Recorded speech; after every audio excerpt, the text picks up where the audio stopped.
Christ Triumphant for June 22nd. The reading is entitled, We Decide Our Eternal Destiny. Daniel 4:37.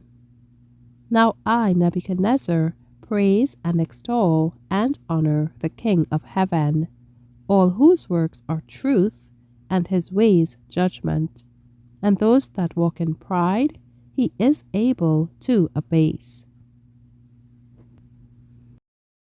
The strength of nations and of individuals is not found in the opportunities and facilities that appear to make them invincible.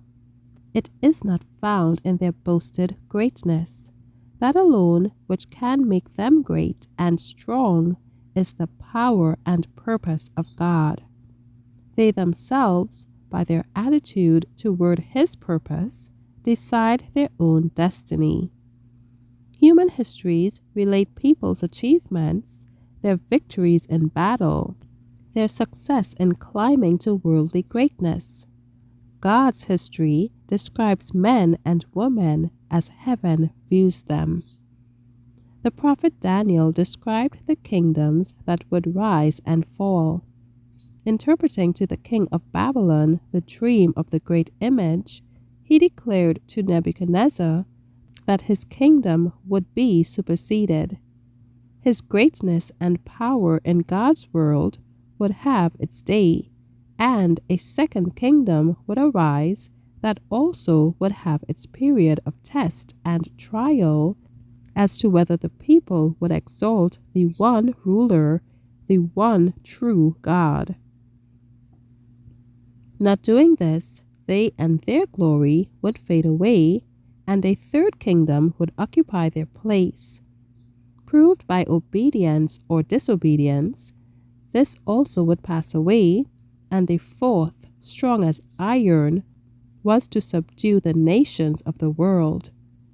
This word, opened by the infinite God to finite human beings, recorded on the prophetic page and traced on the pages of history, declares that God is the ruling power. The voice of God, heard in past ages, is sounding down along the line from century to century through generations that have come on the stage of action and passed away. History and prophecy testify that the God of the whole earth revealeth secrets through his chosen light bearers to the world.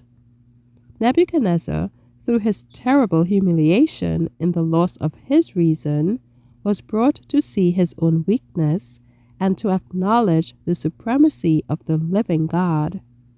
To every person, God has assigned a place in his great plan. By truth or falsehood, by folly or wisdom, each is fulfilling a purpose, bringing about certain results, and each, according as he or she chooses, obedience or disobedience, is deciding his or her own eternal destiny. To everyone is given freedom to act, and upon everyone rests the responsibility of their own actions. We are not to say God was, but God is.